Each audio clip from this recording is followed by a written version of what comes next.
Foster and I saw like just a nice little ranch with some solar panels. I wanted to knock on their neighbors' doors and go, you should get those too. But I think it takes one person in the neighborhood to get the ball rolling. And when you know what? You save green when you go green. So go to source.solar. Do better for the environment, your wallet, and the future. Again, that's source.solar. We want to thank our friends Patty and Jackie at Pride Coffee Roasters. That's pridecoffeeroasters.com. Put in an order for the best single origin roasted to order coffee beans you've ever had. They started out as just hobbyists. They thought, let's see if we can do this roasted coffee thing. And turns out they are incredible at small batch roasting, and they're growing. So get your orders in at pridecoffeeroasters.com. And I know people were showing their love all June, but guess what? Queer all year, baby. So go to pridecoffeeroasters.com and put your order in. We also want to thank our friends at Minocqua Brewing Company. Please visit minocquabrewingcompany.com and support the work that we all do there. There's a great marketplace. Today, we featured the Dugan sisters, who give you an alternative to the billionaires who run the insect repellent companies and are giving millions of dollars to MAGA. So go to the Minocqua Brewing Company marketplace and put your order in for some great. And by the way, they have a minty, like a mint bug repellent, which just sounds refreshing. And their safe chemicals are better for you and the environment. So go to minocquabrewingcompany.com, find their marketplace. And if you go to their Substack, you can find today's piece on the Dugan sisters. That's Minocqua Brewing Company on Substack. And we know we have our friends watching on Minocqua Brewing Company Substack. Hi, everybody. And everyone tuning in on Facebook Live and on YouTube. And I did not tell my guest that she would be on camera, so I apologize to Judge Jill Rose Quinn. What a weird moment last week. My phone rang and I was like, oh, there's a judge on my phone. Am I late for court? How are you doing, Your Honor? I'm doing great. I forgot. Excuse me. I forgot what an utter joy you are, Patty. Oh, stop. You're so awesome. You're just so great to talk to. You're so full of positive stuff. I can't say the other word. It's got to be stuff. Crap. Fine. Okay, yeah. You're so full of positive stuff. I got up this morning, and by the time I was on the train, I made the mistake of opening up the New York Times on my phone. I know. And I saw some stuff about what things are being done by certain other things, by certain... You can say the thing. Oh, you're a judge. You can't say the things. Oh, I see. I see what we're doing. You're a judge, and we don't have to say those things. But here's the thing. Yeah, first of all, the reason I gave you a cup of water when you came in, because it's the mantra of my show, is to stay hydrated, because this is a long one. So let's go back a little bit, because you just mentioned, we have not had the pleasure of just sitting down and chatting, and on the radio is not the best. We should probably also go out and grab coffee or drinks.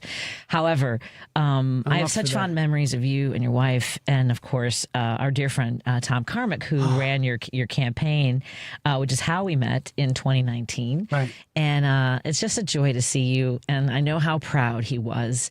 Like, that was, if he couldn't get me elected, he was damn sure going to make sure you got elected. And that was both of you. Obviously, you carried the day with your expertise, with your background, with your passion for justice. And so congratulations. I know it's been 6 years since you won the race, and I congratulated then, but here you are. Well, let's unpack that just a little bit. Tom was so wise. And of all the people that I worked with, Tom got it. Yeah. And I looked across at him when we were first talking about my campaign, and he went, and you can't see the nod. Well, you can see the nod. Yeah. So you just saw him nodding and knowing it. And if I got carried away with my own bullshit, bull stuff. I got it, Matt. Okay. If I got carried away with myself, he would quickly bring me down to earth, and at the same time make me feel good about being brought back down to earth. I remember the days when things would blow up, because we had some controversy on our campaign, and he was so angry, but he couldn't be everywhere at once, right? He had so many fires going on. He was running 8 campaigns, almost all of them but mine, judicial races. So, and he had a rhythm. That was his expertise. And then he had me out here on the Northwest side with all kinds of bull crap. Yeah. And but I just remember how fierce he was fighting for all of us. Me, you, Mayor Dempsey, Judge Dempsey now. Yep. And I mean, what a great legacy for you and for all of us, really, is the work that he did. Absolutely. When are you going to run again? And what are you going to run for? I like doing this. Yeah. I really do. It would take a lot. I have had conversations over the last 6 years, and I do love doing this. So and it was interesting to see ourselves through Tom's eyes. I think that's a way that I think we could both put it. That's why he felt so fiercely, and he chose candidates. He didn't work with everybody, right? Right. That's true. Because he didn't need all that stuff. Yeah. So how has it been sitting on the bench? It's been a real joy. It's been. I was telling my wife today about my day today in court, and it was a heavy day. I had 20 motions. I had 2 emergency motions. I had 2 pretrials, and for some reason, I know this is my last day. I'm taking like 3 days off next week. Nice. So for some reason, maybe I was up because of that or what, but I just felt like I had everything going on. And one of the things that started me off was that I was explaining to a new judge what choices she might make in the future, whether or not she should go into domestic relations as I did. And I really felt positive during the day. And the reason I feel positive is that where I work is at the basic level of society. Everybody's got a family or some relationship that's in place of a family. I mean, even if you're in a foster home, you've got some idea, some group of people around you that's your social unit. Right. And so everybody knows that. And when people come in to domestic relations court, they're both they're disappointed in themselves because everybody starts a marriage thinking, oh, this is going to be good. It's going to be forever. It's going to be great. And then they disappoint each other, and that disappointment quickly turns into disappointment with themselves, and that turns into arguments and fights. And if there are kids involved, they totally lose sight of everything. And you know what? It's okay. I get it. You can do that. But you have to take the hint when someone slaps you verbally or whatever and says, look at what you got here.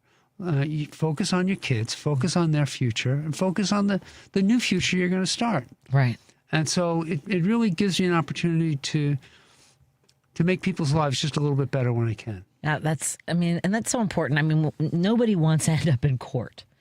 This is having been in situations, and you talk about family court. So for folks who don't know, tell us a little bit about what family court a day might. You said you had like 20 cases and emergency rulings and things like that. But when we hear family court, we think of like custody and we think of domestic violence, or I don't know which. That's a different courtroom altogether. Well, domestic violence is a separate division, and there are a lot of domestic violence cases that are just involve violence between people or stalking or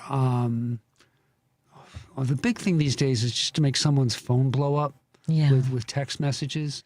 Almost like doxing their phone kind of a thing. Yeah, that's another thing. But it's violence between people. Now, when those people are married and there's a pending case, then domestic violence court sends those cases to us. So we handle those cases as part of our call. So we've got domestic violence.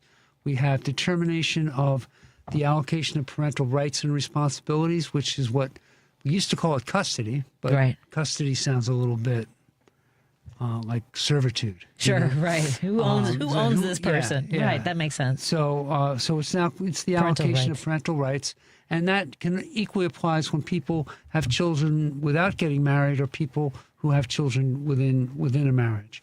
And then we've got financial issues. In a marriage, you have to determine who's going to support the kids, or how much the kids are going to get in support.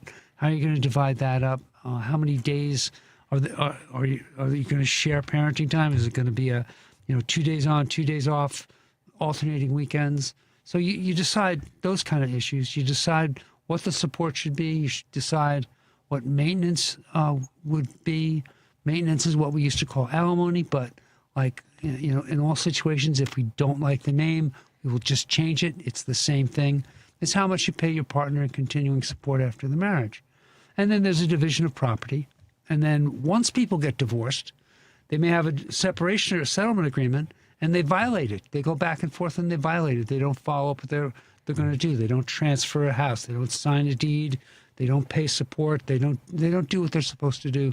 And people come back into court and they try to enforce the terms of that agreement. So it's a wide messy. spectrum. Yeah. Well, and there's so much emotion involved too. I mean, that of all the courts, I would think this is the one where there are going to be so much emotions. Well, someone explained this to me.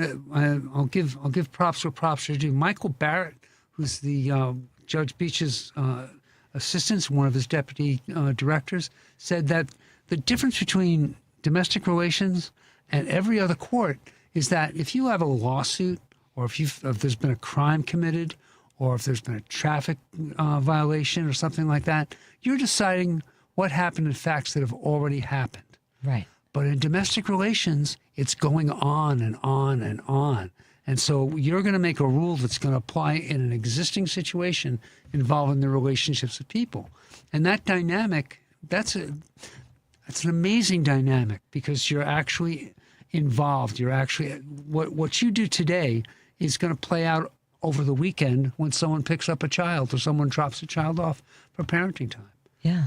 You know, so it's and I have a friend who went through a very messy situation, and like I just and she will actually forward me abusive emails so that there's a record, right? So that whether it's and that's the thing too, is that I consider them to be the way he talks about her, the way he demeans her, and things like that. I actually asked her, because I had been in an emotionally violent relationship in my 20s, and I just that was in the 90s, so we didn't have anybody. It wasn't like texting and documenting like that and whatever. You just had like your word against somebody else's. And I remember, I've said this on the air before, because you don't realize like how much it affects you. And I remember just thinking, I wish he would hit me, and so I would have evidence of how he treats me. Mm-hmm. And so now I think, people should document as much as they can. Right. You know what I mean? Like, well, they should. That's always helpful. And the information age can be harmful as well as helpful in terms of proving that. Right. People take pictures all the time of something that happens, but the problem is people are terrible photographers and filmmakers. They just don't know what they're doing. And I get a picture of somebody's hand or so or elbows or something like that, and they say, "Look at what he's doing to me," and I can't. Yeah. It's all moving very fast. Right, They know what they want you to see, but they don't necessarily have what you need to see. Exactly. We're talking to Judge Jill Rose Quinn, and I'll tell you, we'll talk more about her career and how it's just been so long since we've seen each other. She was elected to the Cook County Circuit Court in November of 2020 and became the first openly transgender person ever elected to any office in the state of Illinois, and she's practiced law for over about 37 years before she ever put on the robe. So we want to learn more about her great career and the experiences that she's had. And we're going to take a break here and talk. Oh, was Merril not answering yet? Merril Miller? Okay, well, I will. Merril, make sure your phone is available. I know you're listening, Merril. So we'll get Merril Miller, the manager of the Jefferson Park Sunday Market, on the phone with us in just a moment to update us on all the vendors and events happening this weekend at the Jefferson Park Sunday Market. Well, you'll also find our sponsor, Pride Coffee Roasters. So make sure you come and join us at the Jefferson Park Sunday Market. More in a moment on WCPT 820 Heartland Signal, broadcasting out of Chicago. Hello to our friends listening on KKNW 1150 in Seattle. Of course, our friends tuning in on our live streams, YouTube, Facebook, and now Minocqua Brewing Company. If you are on our digital platforms, please consider subscribing and sharing with your friends and family so they can join the conversation too. More in a moment. We'll be right back with more conversation. Out Chicago. I'm saying it again. Equal rights for others does not mean less rights for you. It does not. People are insecure. It's horrible. But if you could hear my voice and you voted for this, just think about how does gay marriage affect your life? It does not make any sense. It doesn't make any sense. Catch Out Chicago every Sunday, 11 to 1 on WCPT 820. Hi, this is Tom Hartman. Sandra is a 73-year-old widow with $1.4 million in retirement savings. In 2025, she took her first required minimum distribution. That RMD pushed her into a higher bracket, increased her Medicare premiums, and caused $31,000 in needless taxes. Her advisor doesn't handle taxes, and her accountant only prepares returns. She felt alone and neglected. Sandra then met with Brookfield Tax Planning for a free, objective, second opinion tax review. They showed Sandra how she could legally reduce required minimum distribution and other taxes by over $13,000 this year and every year with lower Medicare premiums. Think about what you could do with all that extra money. Schedule a free, no-obligation second opinion tax review now. Once 2026 is over, tax savings opportunities are gone. Schedule your free review now. Visit BrookfieldTaxPlanning.com or call 708-485-3439. That's BrookfieldTaxPlanning.com, 708-485-3439. 485-3439. Because facts matter. You're listening to WCPT 820. If you're listening to this station right now, you've definitely heard my voice before. Hi, I'm Hawk. And I'm Pete. And we're with Source Solar, your local source for solar. Source Solar is Chicagoland's premier solar installer, providing solutions for over 1,000 homeowners and business owners across Illinois and Iowa. With over a decade of industry experience and deep roots here in Chicago, we have the expertise to help your transition to clean, renewable, resilient energy. We can guarantee that we save you money day one without any out-of-pocket cost to you. This means you have an instant ROI, instant payback, and can save money to add to your bottom line day one. At Source Solar, we source everything as local as possible, meaning we always carry the Made in USA sticker. Find us online at www.source.solar. Stop in our office at 5710 North Northwest Highway or give us a call at 773-985-3992. And don't forget to ask for Hawk or and Pete.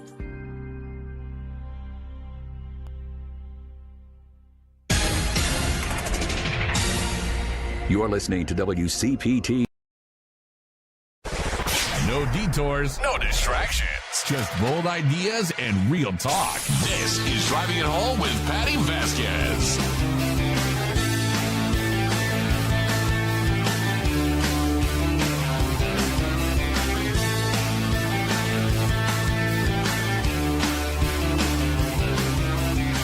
Thank you so much for joining us as I sit behind the microphone and push wrong buttons on a Friday. It happens once in a while, you know that. Thank you so much for joining us. We continue our conversation here on WCPT 820 Heartland Signal, KKNW 1150 in Seattle, KTNF AM 950 Minneapolis, St. Paul. And I am so thrilled to have in studio with us Judge Jill Rose Quinn. Now, do you have the opportunity to go out to the farmers markets in the area?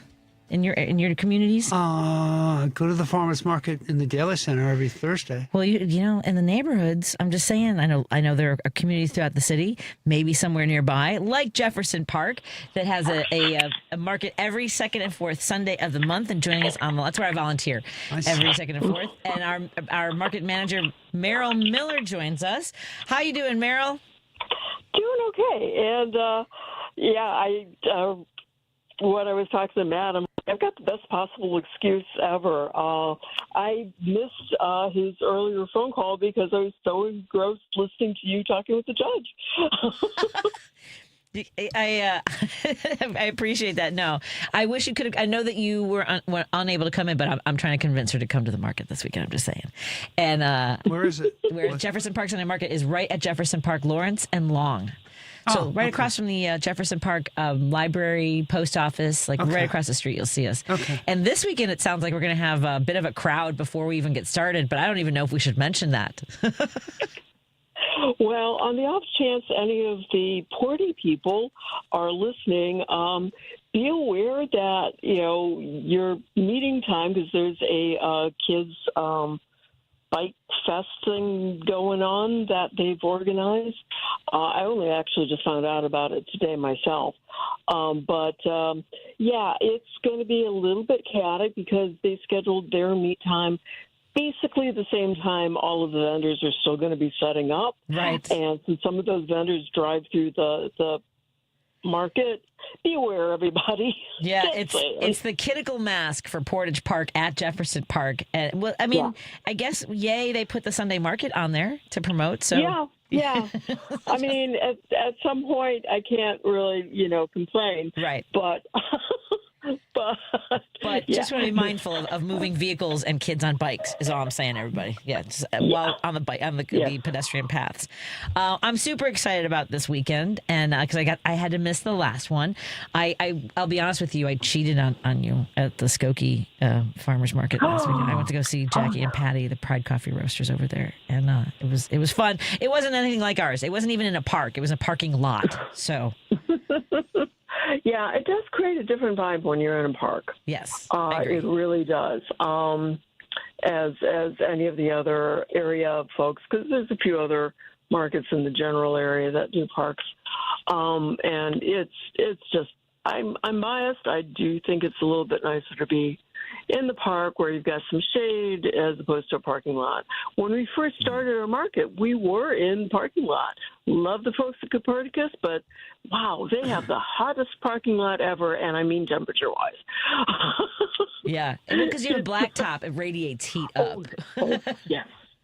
Can I ask what kind of vendors you have?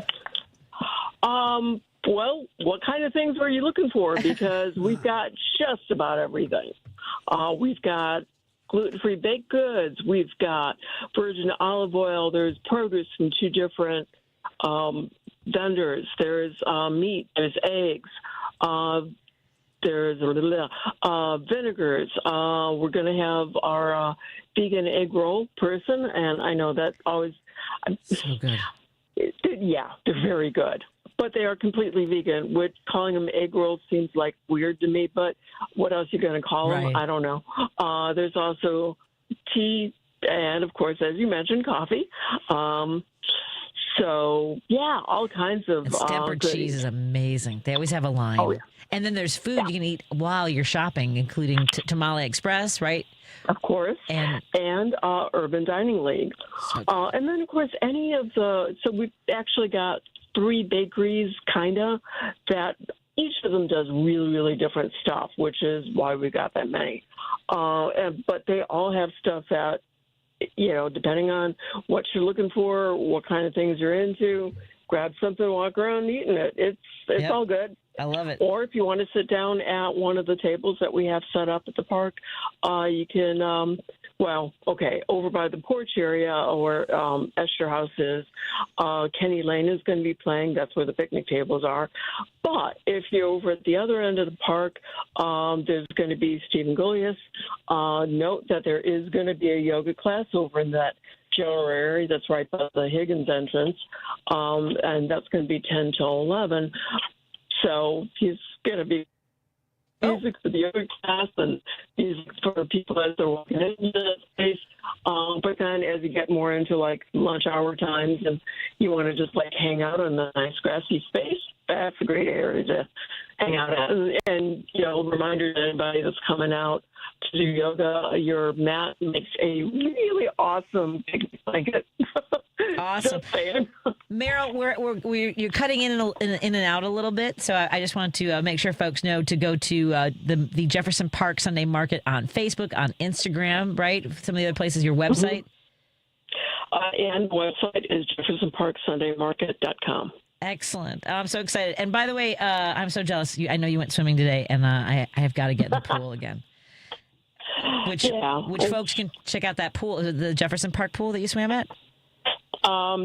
The Jefferson Park pool, as a matter of fact, on Sunday is going to be open 11 till 7. Oh, so perfect. There's going to be a little extra traffic there. Yeah, and it's going to be warm on Sunday, folks. So what do I tell everybody? Stay hydrated.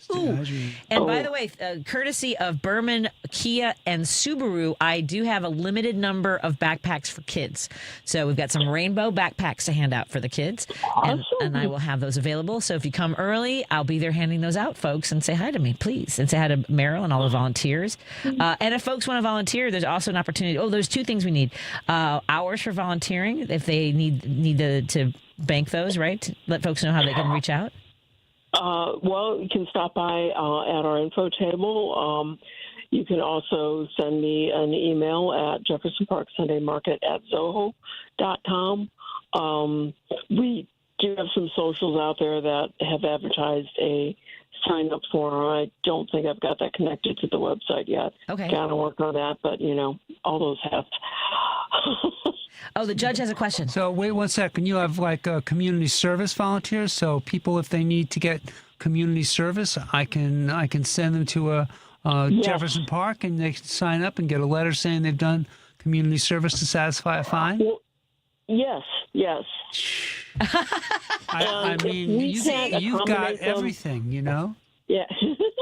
And if we can't accommodate them, we work with several other organizations locally, and there's a lot of opportunities in the general area. So, in fact, there's like some other needs at the park itself that we were talking about at a meeting recently. Mm-hmm. So, there's all kinds of things. And, one of the things we focus on is, people in particular that in order to get the hours that they need for their link program, because there is a work component to it now. Okay. So that can be a thing. So that's, we would like to prioritize those people. We're trying to help out anybody that needs service hours. But to that point, yes, we do accept link. So anybody that's looking for link options, we got that too. Merril, isn't Patti just a great place to find out all kinds of information? I can't believe this. Yes, this is great. This is very strange. I don't need people talking about me while I'm sitting here. Okay, that's all right. You two go off and talk on your own. Merril, I also bring a lot of drama, and so you haven't seen me in 6 years. If you try to think back to 2019, you go, "Oh, that's right. There's a lot of drama when Patti's around." Well, you do a great comedy act too. Thank you. So there's drama, there's comedy, right? Exactly. It's all. I keep things interesting. Let's put it that way. Yeah. Merril, I can't wait to see your face on Sunday morning, and everybody else's too. Stop on by the volunteer table. Sign up for our email list, either at the table, the volunteer table, or online. You can find all the information you need at Jefferson Park on Instagram, on TikTok, on Facebook, and again in the park. The park proper. It's at Lawrence and Long. So if you get to Lawrence and Milwaukee, you go west on Lawrence. You'll see the park. You can't miss it. And if you go too far and wind up on Higgins, or you're coming from the other direction, there's an entrance right off Higgins too. Fair. Yeah. I just know my directions. I don't need other people's directions. Thank you, Merril. I'll see you Sunday morning-ish. Right. It'll be in the morning. I promise I'll be there in the morning. I got backpacks to hand out. Anybody looking for backpacks, there might be a little wiggle room on the first thing in the morning part. Fair. Thank you, my friend. Take care. I'll see you Sunday. Bye-bye. First round's on me after the market. Talk to you later. All right, bye. Let's take a break here and continue our conversation with Judge Jill Rose Quinn, who made history when elected to the office of Cook County Circuit Court Judge, and we'll talk more about that when we come back on WCPT 820 Heartland Signal, KKNW 1150 and KTNF AM 950. And hello to everyone watching digitally. We're very happy to have you here, and our future listeners on our podcasts, which are available at heartlandsignal.com. You're listening to WCPT 820. Here's the latest Chicago weather update. I'm meteorologist Ray Miller from the Weatherology Weather Center. Cloudy skies tonight, a low temperature of 68 degrees and northeast winds at 10 to 20. Saturday, lots of sunshine and a high temperature of 79 degrees. On Sunday, we'll see plenty of sunshine with a high temperature of 81. Monday, sunshine and a high temperature of 86. Tuesday, lots of sun, 92 for the high temperature. And for Wednesday, plenty of sun with high temperatures again in the low 90s. That's the latest Chicago weather update. Right now, it's 79.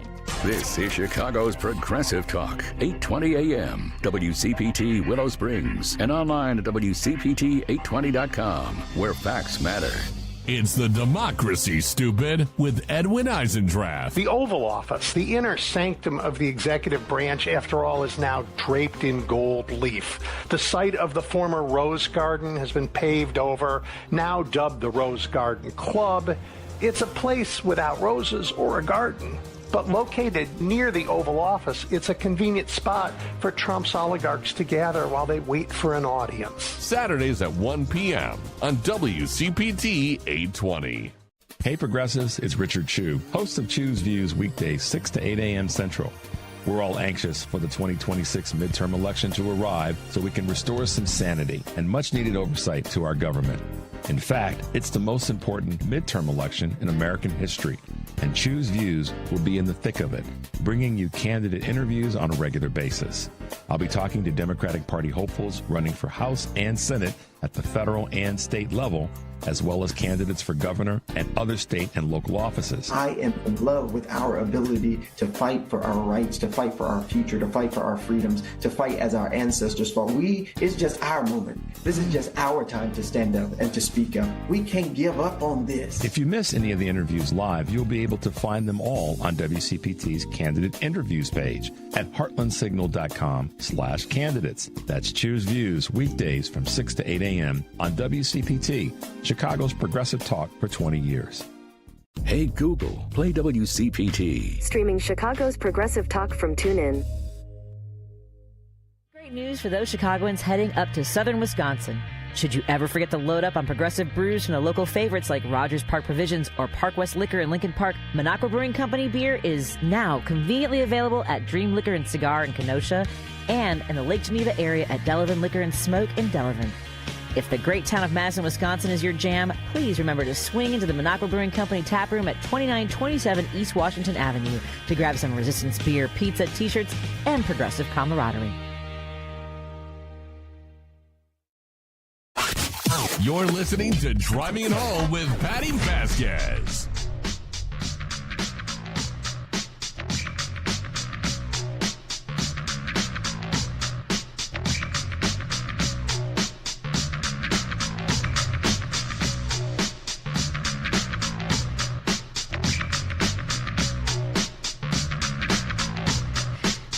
Thank you so much for joining us. We continue our drive home here on WCPT 820 Heartland Signal and KKNW 1150 in Seattle, and all of our friends who are tuning in digitally, including Facebook, YouTube, and Minocqua Brewing Company. Please consider, subscribing, liking, sharing with your friends and family so they can join the conversation too. Let me be very honest. I first of all, I feel kind of bad that I haven't invited the judge in prior today, and I was so taken off guard caught off guard when you called. Judge Jill Rose Quinn joins us in studio. She was elected to the Cook County Circuit Court and became the first openly transgender person ever elected to any office in the state of Illinois. And she is now the president of the Alliance of Illinois Judges. And a few weeks ago, she was out in front of 1 million people in the Pride Parade. How was the Pride Parade for you? It was a bucket load of fun. It was just amazing. Had you ever been in the parade? For the past 4 or 5 years, I've always done. The Lesbian and Gay Bar Association has a party, sure, and that's at Big Gay Sal's Pizza. So I've gone to that most of the time. So I've never really marched in the parade. And here we were leading a parade, yes, with a bunch of people on the trolley, and we were handing out United States Constitutions and Declaration of Independence to people. And I was telling people, here, take one of these. They're trying to take it away from you. Yeah. And people would take them. And I swear, at the end of the parade, I did not see any of those constitutions on the ground. Yeah. So people are taking things seriously. But it was a great experience because there are so many people out. They were happy. They were jumping around. They were just, and once in a while I would walk by a group of people and they'd be like, just sort of sitting back and waiting for a breeze. And I would just yell at them and I'd say, get loud, get proud, get loud. Yes. And they would perk up, and the crowd was very receptive. And we had about 70 judges marching with us. And everybody was very excited.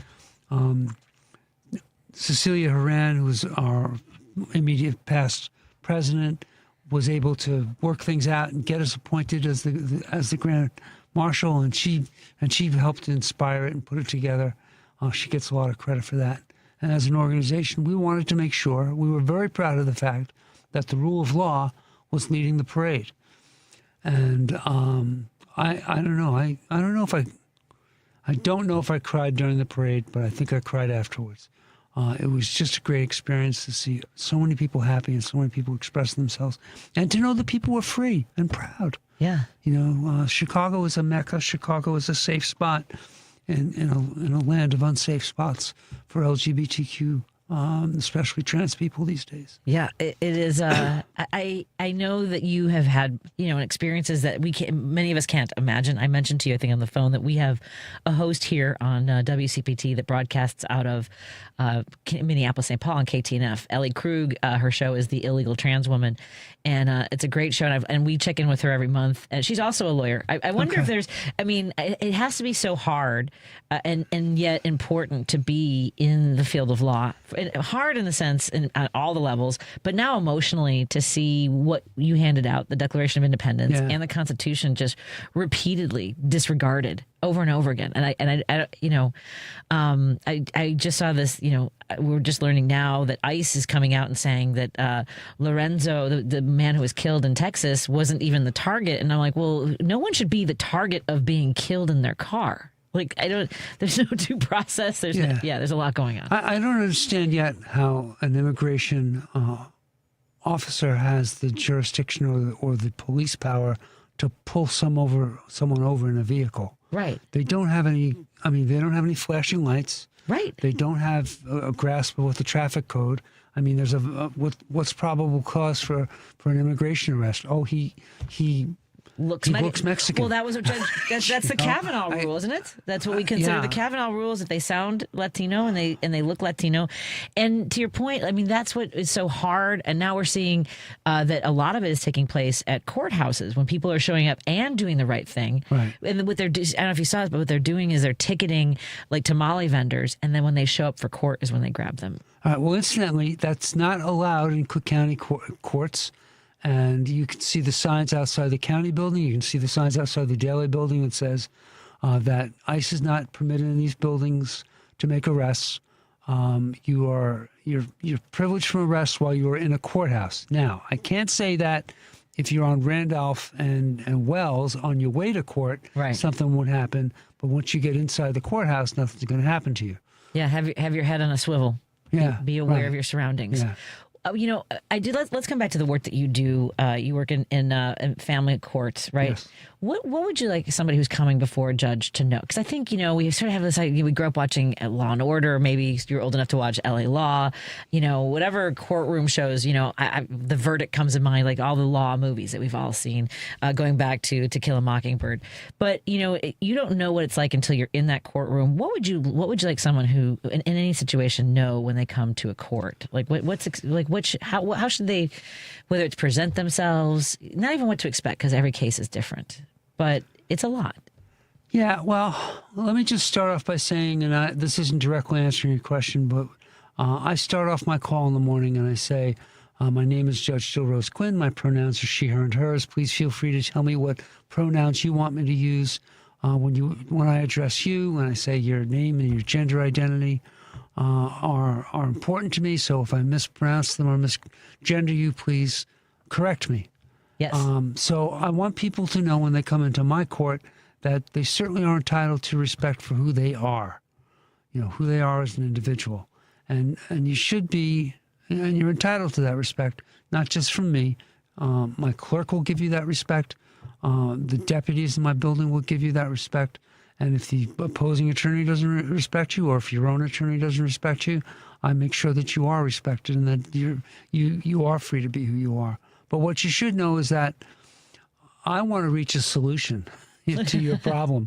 I want to get you to the next square. I want you to get you out of court as soon as possible with a way to live, a different way to face problems. So I want you to be similarly respectful to everybody else who's in court. I don't want you to crosstalk and yell at the person that you're against.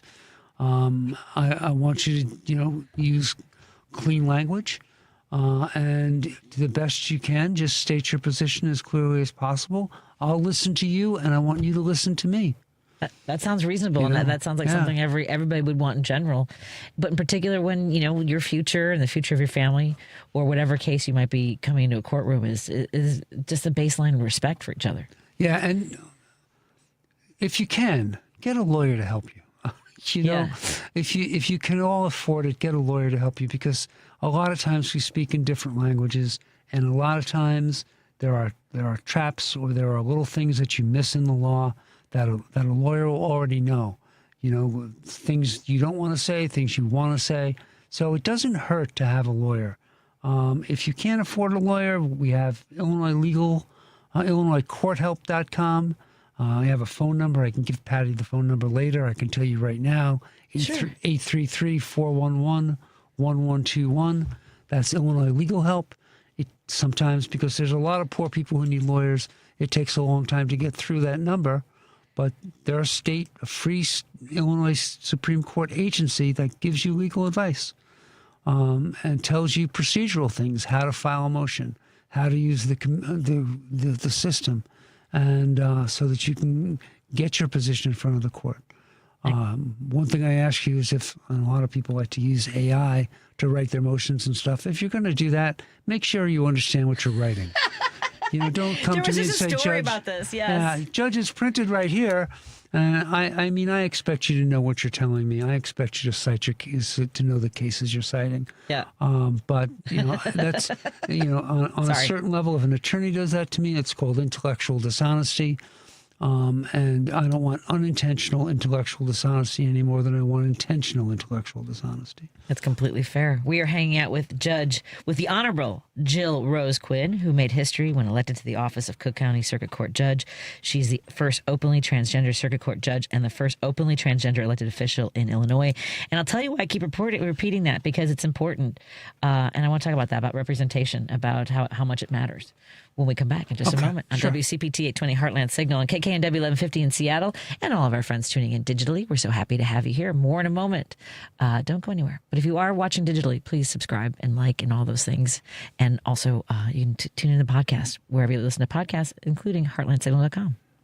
Open the door to big savings when you shop at Menards. Mastercraft has been making high-quality doors for more than 50 years. From a modern front door to traditional interior doors. Design your door your way with our free step-by-step design program. And get your new door in 7 days or less. Save big money on Mastercraft doors. Plus, check out our weekly flyer on Menards.com for all the great deals happening now. Save big money at Menards. WCPT 820, Chicago's progressive talk, where facts matter. Vasquez is taking your calls now. We need to speak out about this. At 773-763-9278. Hello. It's Driving It Home with Patti Vasquez. I am in such a good mood because my friend, the Honorable, I say friend, and even though we haven't seen each other in years, like the minute we saw each other was just so very exciting. The Honorable Jill Rose Quinn. She's a judge, a Cook County Circuit Court judge, and I want to talk to you a little bit about representation, because you've talked about how it matters, and I've had listeners text. They never call, and that's fine. But people behind a screen will say, if Democrats just wouldn't, or if whatever party would just stop talking about trans issues, maybe we have a better chance of winning elections. Which I am like, you know what? Then all bets are off, because the rights are rights, as far as I'm concerned. Sure. I mean, if nobody's free, if not everybody's free, then nobody's free. Correct. Right. Yeah. I just don't see a distinction. No. And so, they've told me, we have one guest and he's always talking about his husband. I want to hear about his husband. I'm like, I don't tell my other guests not to talk about their relationships. It doesn't make any sense. Like, what do you mean to do? Parse out words? But it is important to have representation at all levels of our government in particular, right? To know that there's somebody that's in a chamber in Congress, or on a bench, or, in City Hall, doesn't it? It is important. And if you don't have everybody represented, then your government doesn't have any legitimacy for those issues. Right. I mean, if folks can't see themselves participating in government, or leading in government, or doing the thing I do in government, then how can that possibly be legitimate for those folks? And if you're going to invite people to sit at the table, you have to invite everybody to sit at the table. Right. It just doesn't make sense. And when you do invite everybody to sit at the table, you get a well-reasoned opinion that comes from everybody, that encounters all situations. So I don't know. I guess when you grow up and you're different and you're marginalized, you sort of see a different side of things. You sort of see how everybody is here and you're over here, and that's why there's no understanding of the marginalized person. But at the same time, the marginalized person sees everybody else's opinion because it's bombarding them all the time on TV. Yes. It's all over the place. Before I transitioned, and all I saw were couples walking around, whether they were gay couples or straight couples, I would think, God, I'm never going to get in a couple. How do those people do that? How do those people know what to do? And it's like, maybe that's too personal, but it's just like, it's a big world. It is big world. If you even like if anything, like social media is showing us like a wide range of things you never even thought of before. So every feeling, every emotion, every form of existence, and the thing is like, why does I don't get why it bothers people, but I also agree that being able to see yourself in others and being seen is incredible. Right. So when we were campaigning, I know grandmas would come up to my wife or me, and they'd say, "I'm so glad that she's running, because my non-binary kid, my trans kid can see that she's running, and they have a better understanding that there's something out there that they can belong to, that there's nothing wrong with them." Yes. We have a question from a listener. This seems like an important question. This is my first time caller. Oh, Jim. Hey, Jim, what's on your mind, my friend? Hi, Patty. Hi, Your Honor. Hi. I'm losing confidence in our justice system rapidly. Just a couple examples. The vice president said that Nixon never would have been asked to leave office today because it would have been a 12-hour blip on the screen. And then Jack Smith, in a short interview, saying how he was completely frustrated by the justice system. And the DOJ today, as far as I can tell, is completely politicized.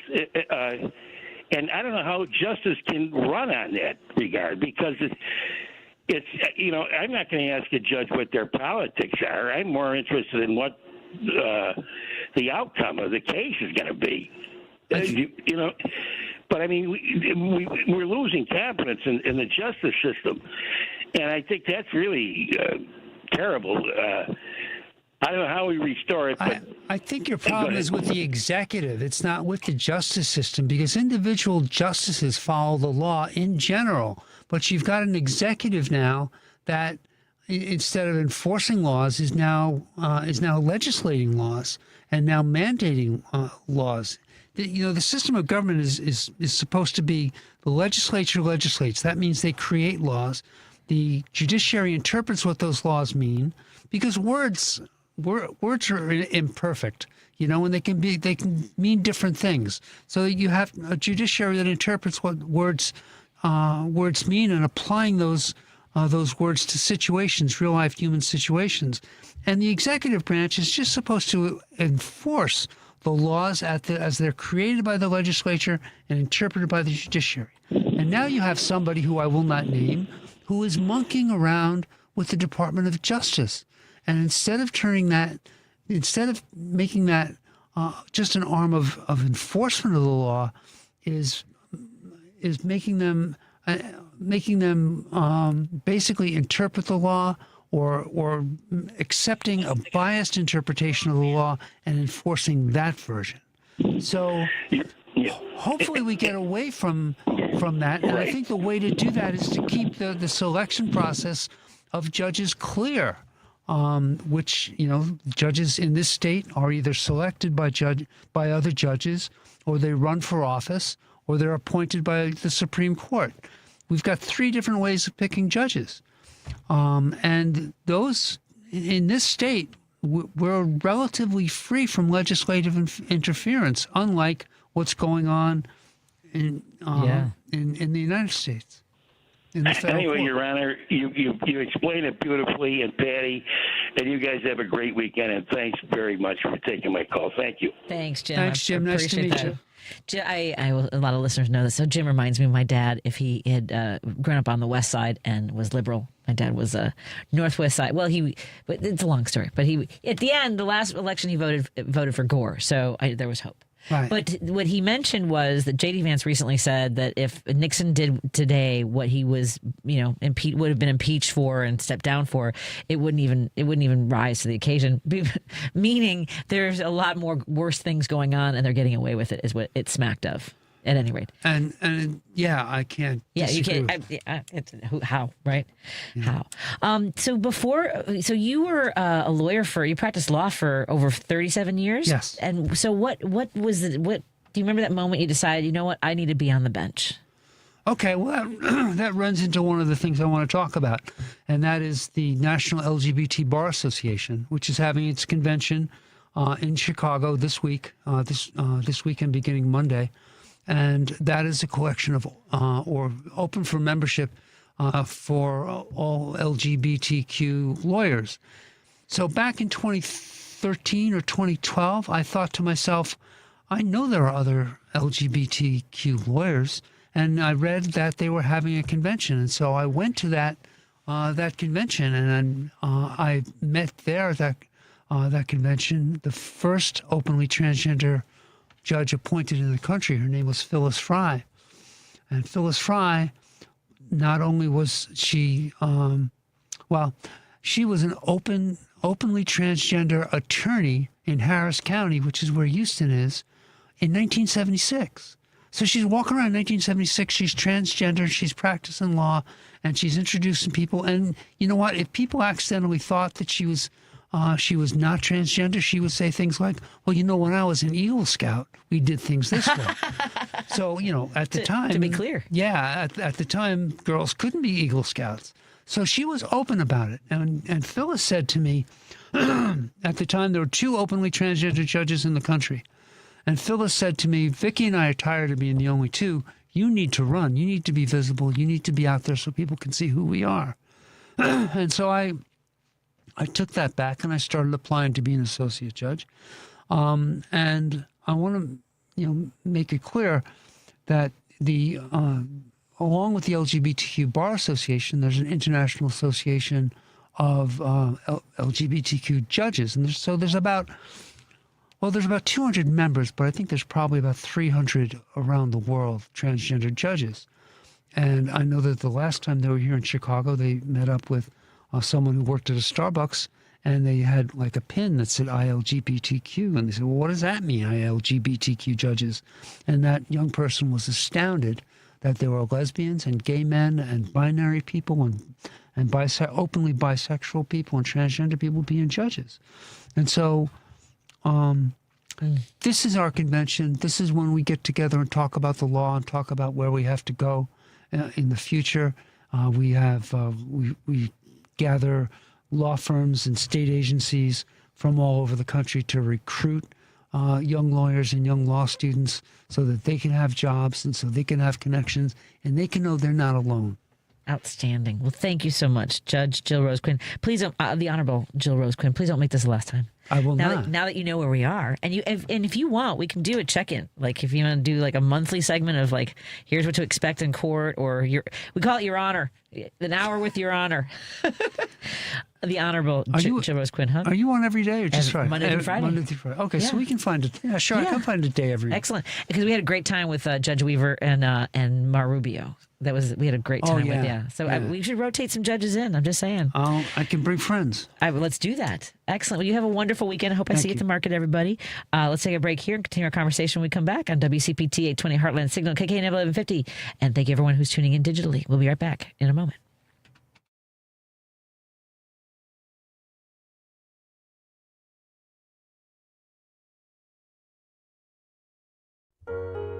Hi friends, this is Jason Bissell from the Center for Acupuncture in Wilmette and Chicago Community Acupuncture.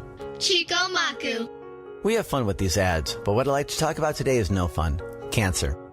After watching my mother battle and eventually lose her fight to cancer when she was 40 and I was 9, I decided to go into medicine. Acupuncture is very effective at helping people go through cancer treatments with less side effects and better outcomes. My father needed 8 weeks of radiation for his throat. His doctors told him that after 2 weeks he would lose his voice, after 4 weeks he'd be on soft food, and after 6 weeks he'd need a liquid diet. Well, he got acupuncture twice a week, he never needed soft food, never went on a liquid diet, he just got a little hoarse. This improved his quality of life and his mood. For everyone fighting cancer out there, I can help. Go to ChiComAcu.com or CenterForAcu.com in Wilmette, ChicoMacu.com or CenterForAcu.com, and be well.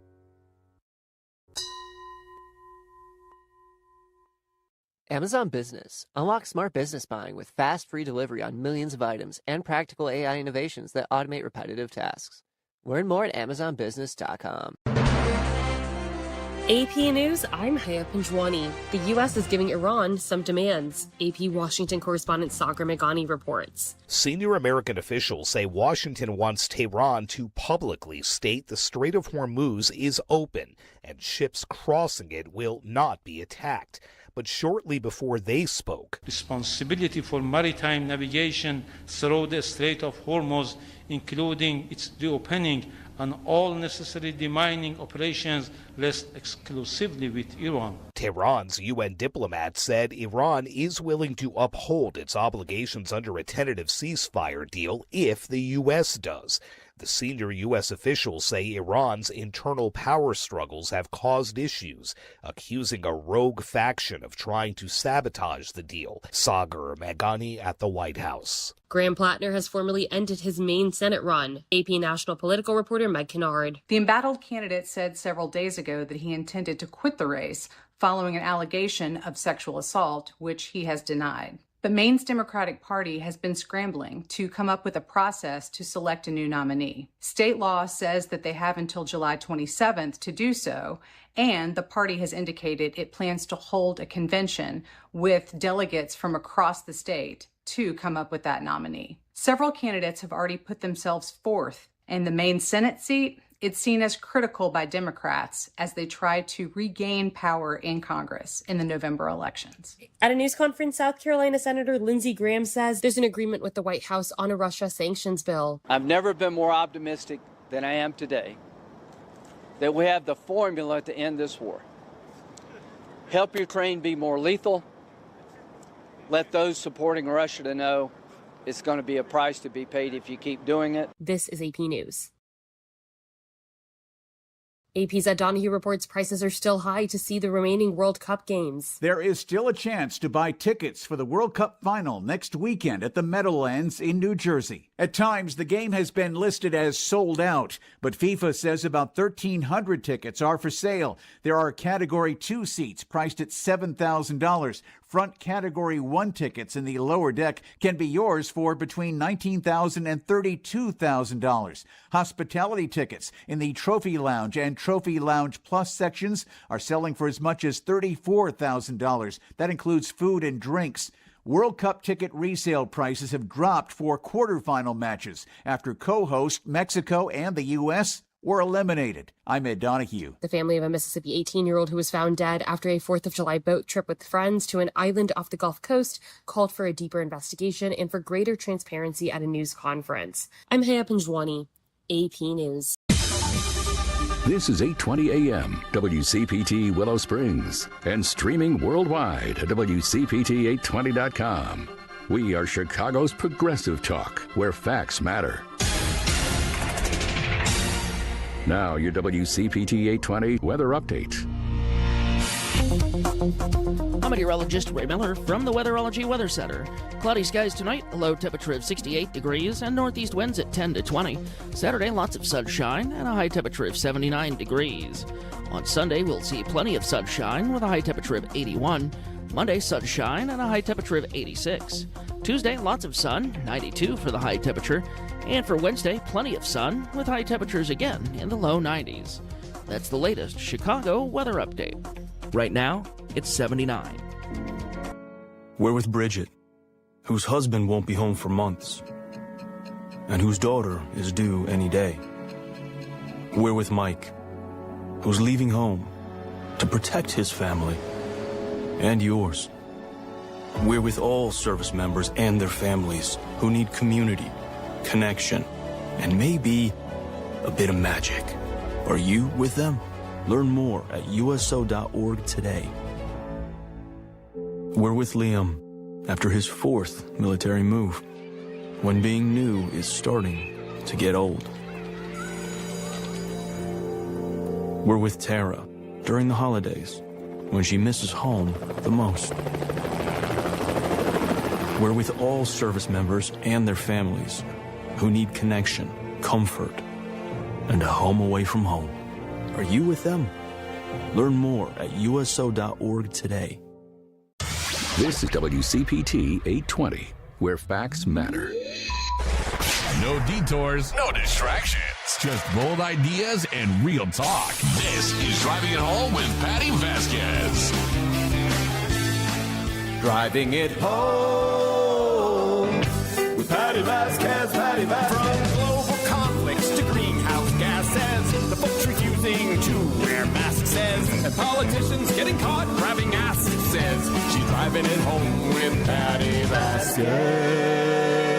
Thank you so much for joining us. We continue our conversation here on Driving It Home. I'm your host, Patti Vasquez, and hello to all of our friends who are tuning in on KKNW 1150 in Seattle, KTNF AM 950 Minneapolis, St. Paul, and of course, we're broadcasting on WCPT 820 Heartland Signal here in Chicago. And hello to all of our friends tuning in digitally, whether you're on Facebook, YouTube, and now on Minocqua Brewing Company's Substack. Hello, everybody. Please consider subscribing to any one of those pages and sharing with your friends and family so they can join the conversation too. And I just kind of was joking with our next guest a little bit when I will turn 55 in August.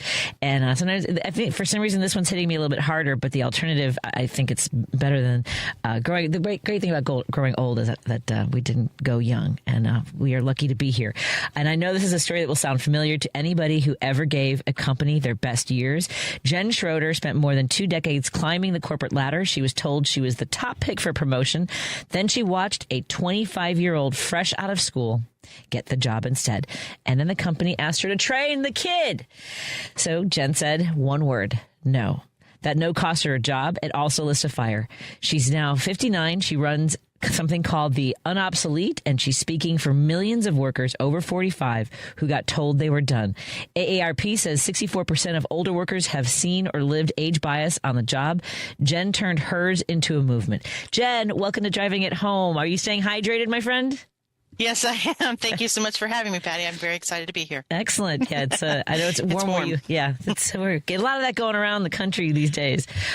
Jen, it's such a crazy story when you believe that you're next in line, and then you've been led to believe that you're next in line for promotion. And not only is that not the case, then they ask you to train the next person. And I have seen this video. I feel like I saw it not long after it happened. Tell us a little bit about that moment, and then the decision to go, you know what, I'm not alone, and there are other people who are going to respond to this. There are other people who will identify with this. Yeah. So the moment was really painful in that you get blindsided and you almost feel like you're standing next to yourself. There's one person and then there's this other person that you're emerging as. And so it was a really painful moment, but it was a progress to get me to the point where I was comfortable saying I was going to go out there and put this on social media. So it was, a decision that was made in the moment. I guess 30 seconds of courage is what got me out there. Yeah. And that's how I did it. Was yours? I believe yours was in your car as well. Did you start in your car with just straight to camera? Yes, I did. Yeah. Yes, I did. And no makeup. I made sure I had no makeup, nothing on. I was like, this is me. Yeah. You're gonna take me or hate me or love me. One or the other. I feel like there's a whole movement of women who are like, I've had enough. Like the I Do Not Care Club. And you, with the work that you're doing, it had that energy of like, you know what? There are people who I need to connect with. So tell us about you went on and on your camera, just straight to camera, and said, here's what happened to me. And you were very straightforward. It was very authentic. We could tell that you weren't scripting anything. You just walked us through the whole thing.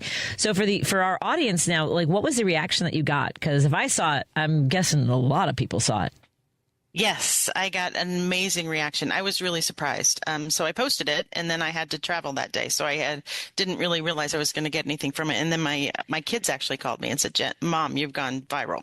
And so I just kept getting view after view after view after view. And so it was very surprising, but it was also very comforting and validating that I wasn't alone in this world of what was happening. And there were a lot of people that were suffering through the same sort of process. And so it was awesome. Yeah, it is awesome. I mean, like, what a tremendous way to tap into energy that I think a lot of folks don't know how to express. So it was it's one of those, I guess, aha moments, and has led you on a new path. Tell us a bit about where that moment took you, and then doing this work.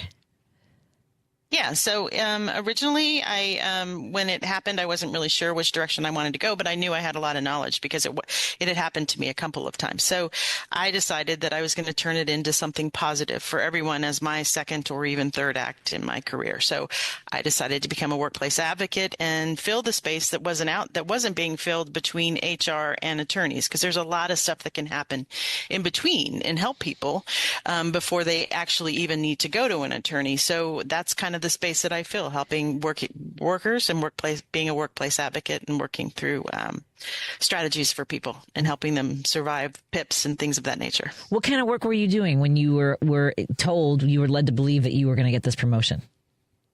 So I was doing technical work. I was a director at the time, and I was working for a educational company. Okay. And I happened to be one of the oldest people on staff at the time. So it was working with a lot of younger people, which is very energizing. But it was a kind of a new path for me when I had done it. And so I was just a director of technology at the time. Did anyone contact you after your video went viral about what happened at this company? Yes. Lots of people actually contacted me about it afterwards. There were plenty of people that wanted to know more about my story. One of the things that I always wanted to be true to was not sharing too much information because it's more about the message rather than the company. Right. Because the people, everybody that's experiencing this is at their own company and things. So I wanted it to be more about what people are experiencing and helping them rather than my particular, just isolating my experience. So I did have a lot of contacts about it, but it was interesting conversations. Yes. Sure. So what, as a workplace advocate, was that something that you had experience with before plunging into this? No, I hadn't. I had been a director that was over HR and things, so I knew a lot about it. And I had been pushed out of a few jobs, and I had done some entrepreneurial work, so I knew a lot about business and how these types of things work. But it was a lot of self-education. Just in the process of self-education, it was also self-healing. Oh, I believe it. What has surprised you the most, learning about like HR and, as you mentioned, what you can do before you have to reach out to a lawyer and spend a lot of money for your own legal protection? Yeah, I think the thing that surprises me the most is that people don't really have a clear understanding of where HR sits in the picture of a corporate or even an organization together. HR is a entity that we've all been led to believe for whatever reason that they're there to support the employee. And to a degree they are. They're not bad people, they're good people, but their job in and of itself is to protect the company. So if it comes down to the employee or the company, their job is to protect that company. And so I think that's probably the most revealing thing to me, that most people don't have that clear picture of what HR's role is. So getting them to understand how to navigate that world before they go down the road of talking to an attorney is a space that not many people have gotten into. Well, and it's something that I was learning like years ago in a conversation that I had was like just even the phrase human resource is that the laborers, the workers are the resource.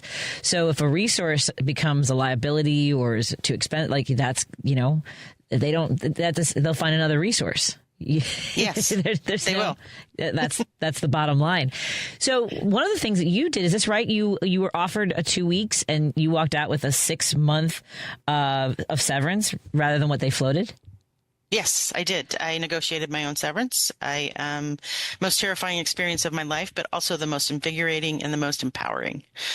So yeah, I did. I negotiated the whole thing myself, and that's what I teach people to do. Well, and when you have like in this space now, you mentioned that you had gone through similar things before. I've been in a situation where once I'm when you reach out to HR or pop your head up and they realize, oh, this might be a problem. Some people have the experience of basically a company building a file. And I learned later that the language that was used in my file was the exact same language that was used in letting go of other people, condescending to others, dismissive, like the tone of voice was used against many of us in this place of business. Have you? Yes. Have you? Yeah.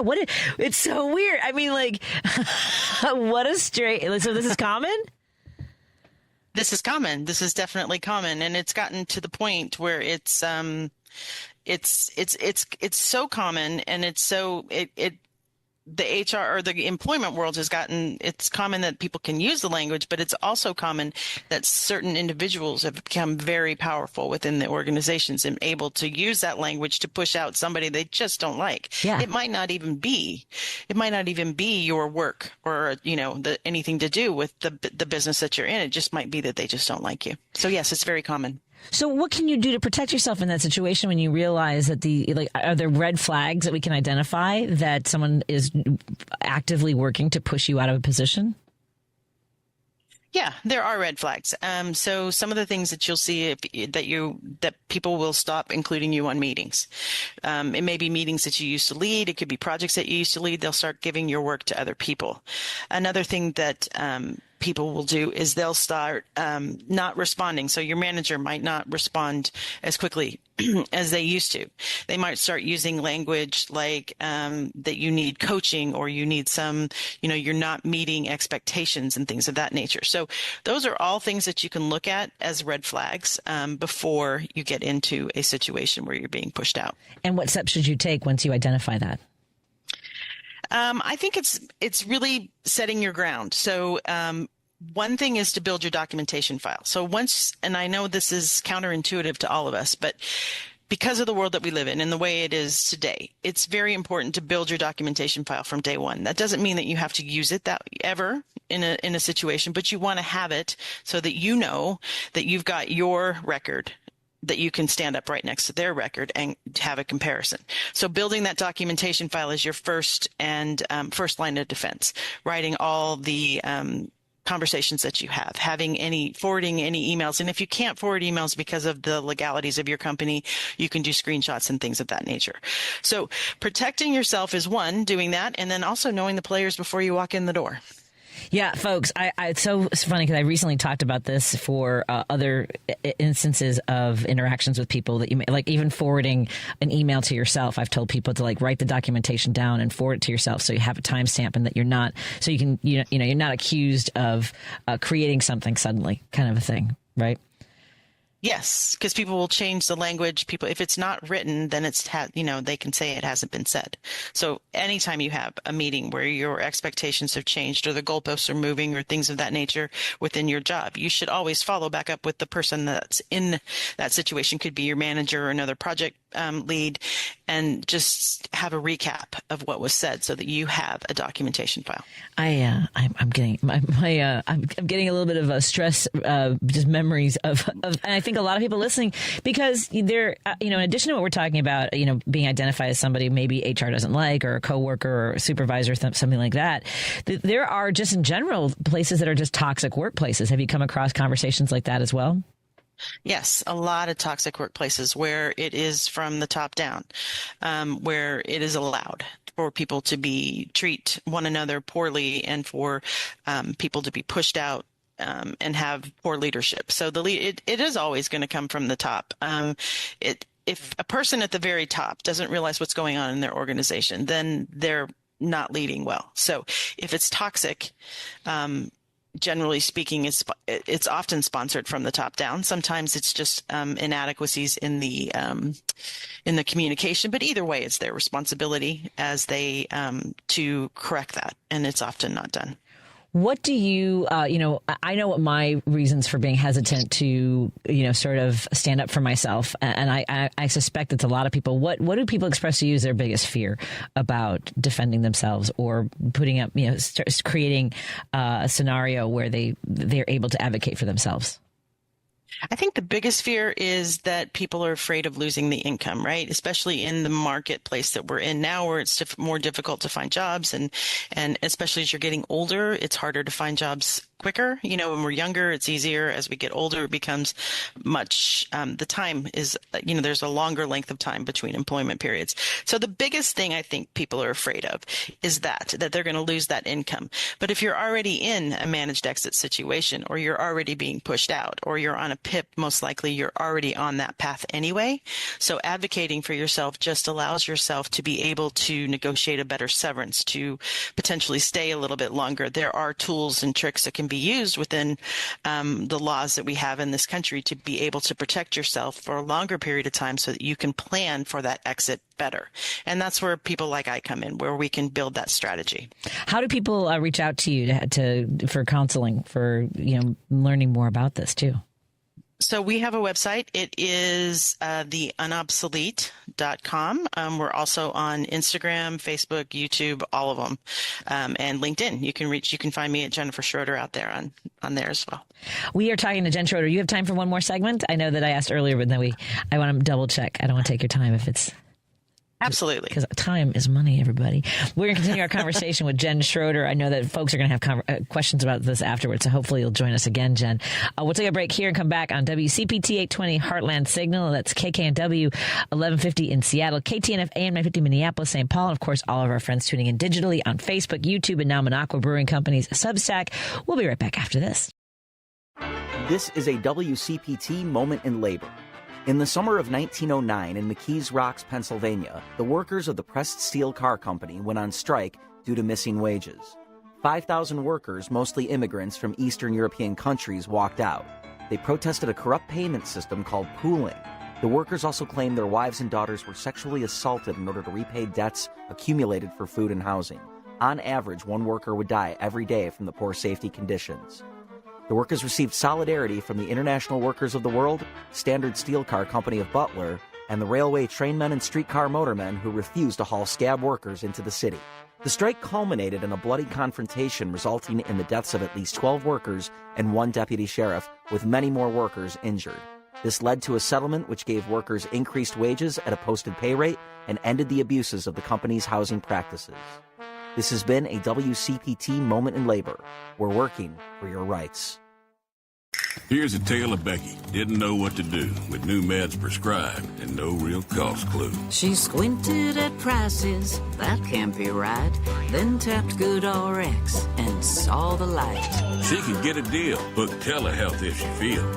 Learn about those meds without any stress. That one little app does all the rest. Even my horse downloaded it. Dang, save time and money on prescriptions. Check GoodRx. GoodRx is not insurance. How do you know you're home? At Habitat for Humanity, we believe it's when you find peace, stability, and safety. But 1 in 3 people on Earth woke up today without a good home. Not because of chance, but because of high costs and other very real barriers. A housing crisis this big needs all of us. So let's open the door to opportunity and build a tomorrow where home is possible for everyone. Visit Habitat.org to learn more. Again, that's Habitat.org. Habitat for Humanity. Let's open the door. This is WCPT 820, where facts matter. Welcome back to Driving It Home with Patti Vasquez. Thank you so much for joining us. We continue our conversation here on WCPT 820 Heartland Signal, KKNW 1150 Seattle, KTNF AM 950 Minneapolis, St. Paul, and of course all of our friends tuning in digitally, as well as those who might be listening to this as a podcast, which are available at heartlandsignal.com. It's so funny when I saw the story. I'm like, oh, this is such a great story. Jen Schroeder is 59 years old, and not that long ago she went viral because she was a director of a department, and she was led to believe that she would get a promotion. And when she found out that it was a 25-year-old instead, and then they wanted her to train that individual, she said enough, and has now gone on to help people all over the country. The kind of thing I think a lot of us wonder, like, what can we do to protect ourselves? Jen Schroeder was just sharing some of the information. It's called the Unobsolete, and it's not just about venting, because I know that's initially what you did, but you realize how many people responded and identified with this kind of situation. You help people, and we mentioned earlier about getting attorney ready. What's the first move for somebody who thinks they might have to go in that direction? So I think it's getting the information that you have organized is number one. But number two, it's also taking the emotion out before you have the conversation. Because a lot of people that come to me will have talked to 3 or 4 attorneys, and they can't get them to understand what they might have as a case. And what happens is that because this is such an emotional thing to go through, and it's, a lot of people are very just, overwhelmed by what happens, they spend the first 15 minutes of a free consultation or a paid consultation, oftentimes with an attorney, talking from emotion. And you have to take the emotion out because the attorney is looking for the case that's in there. So they want to know what the legal, piece is. And half the time people don't even get to it before they're done with the consultation. So it's really taking the emotion out and preparing for that, I think, is the biggest thing. I was just going to say, and having gone through this, I know I definitely came in unprepared, definitely. And the other thing is, like, and depending on, like with sexual harassment cases, some law firms will be like, okay, we might be able to take this in contingency, but there's also like state by state how laws work for worker protections, don't they? We're one of the worst apparently in Illinois. Yes, there are good states and bad states for that. And so you have to take into the federal law, and then you also have to take into account the state laws. So each one is independent and different, and it really just depends on what your situation is. So there's a lot of things, a lot of moving parts that you have to think about before you, plan on going into having a conversation with an attorney or just trying to figure out your strategy. Just out of curiosity, like how many? I know that even your kids are telling you went viral. You decided that like I can do something this would help other people. We've talked about like some of the things that have surprised you, and I know we don't want to go into any specifics about anything personal, but was it surprising how bad it can be for some people out there, or had you had enough experiences to go, I'm sorry that happened to you, and you're not alone, kind of a situation too? A little bit of both. Yeah. I'm actually shocked by some of the behavior that is allowed to take place out there. Some of the things that are, I talked a little bit about power dynamics and stuff. Some of the things that individuals can do within a company to ruin somebody else's life, literally for maybe not even be work related. Sometimes it can be work related, but a lot of times it's not. So I get stories every day when I'm working on strategy with people that is just heartbreaking that I thought it was bad for me, but mine is really a relatively mild case compared to what some of the stuff that happens out there is. Yeah, I have to agree with you. Like, and there is a sort of like self-pity mode you can go into, right? And not to say it could be worse for anybody in a situation. I think that everyone should know what you're going through is important in your life. So I don't want to diminish what anyone's going through. But I've had moments where I'm like, oh my God, I thought I had it bad. This is wild. Not to diminish what I went through. You get that same feeling too? Oh, absolutely. Absolutely. I have to like check myself all the time because I spend a lot of time trying to figure out what happened to me. Yes. And some of these things that people have gone through are just 10-fold what I went through. Just crazy. What would you tell somebody who, is trying to manage those emotions? I know you mentioned going into the consultation, you want to take emotion out. What are some tips that you give for folks to like, it's not just, you're not the only one isn't enough, right? There's a validity to the pain you've experienced, isn't there? Yes, there's definitely a validity to it. And you need to make sure, I think, that you allow yourself that grieving process, right? We have all these concepts of self-help and things of that nature that help us get through things in our regular life, but in our personal life and things. But nobody ever really talks about how you do that in your workplace. Yeah. And so I think it's really important to allow yourself to go through that process there before you get, the initial, people want to reach out so quickly to an attorney. And I always say, take a couple of days, just calm yourself down and get your thoughts in place. Yeah. And I think that, there's this moment where you have to go, you know what, because we know deep down that life's not fair. But we want accountability. I'm guessing you get a lot of that too. You want people to be held accountable. Yes. Especially when it's a toxic workplace. Yes. And they've pushed out 5 or 6 people before you. Yes, people are really angry about that being something that they can, continue to do, and the same pattern repeats itself. And so, yes, there's a lot of accountability conversations and a lot of emotion around it. Right. And it's hard to come to that place and accept that's not always it's mostly not possible. Right. It's mostly not possible. Yeah. A lot of the people that I do coaching with or counseling with, they will come to me and say, one of my questions is, okay, if you could script this the way you want it to go, what would it be? Because I want to get an idea of where they are. And they always come back to me with, this, it's usually not money. It's usually, I want this person to be held accountable. And so that's pretty telling how far that is up on the food chain for them. Yeah, it's very frustrating. What are some of the resources in addition to reaching out to the obsolete? I'll get it. The Unobsolete. Where do you think? Where do you want people to learn more, to get support and things like that too? In addition to the work you do. Yeah, so they can go and look at a lot of the laws that we have in this country. You can always go out to the EEOC. There's a lot of information there. Go to your state labor board. There's information about your particular state's how they handle certain things. So FMLA, Title VII, EEOC, all of those things, they all have websites. The ADEA, the OWBPA, which is the Older Workers Benefit Protection Act, Age Discrimination and Employment Act is the other one. And all of those have websites that are very, very thorough, and the information is extensive. Yeah, folks. I mean, I think having we talk about this. It sounds so cliche, but knowledge is power. I think there's something to be said about that, and because it's so isolating when you're in a toxic situation, or you feel like you're the target too. Right. Yeah. You feel like you're the target. You feel like you're just alone and nobody, you go to your car and cry, you eat your lunch in your car. That's what I did. And it's just very isolating. And that's what they're trying to do. That is actually part of the game plan. So you have to find a way to get around it. And there is a community out there of a lot of us that will be more than happy to help you out. Again, we are talking to Jen Schroeder, the Unobsolete. She got managed out of a job she was good at for the crime of being over 50. And I love that you're sharing this story because, first of all, we're all living longer. We're going to be around, and we have a lot to offer, don't we? We do. We have a lot to offer. We have all that experience behind us. So to actually take and push out the older people is crazy to me because that's where the knowledge lives.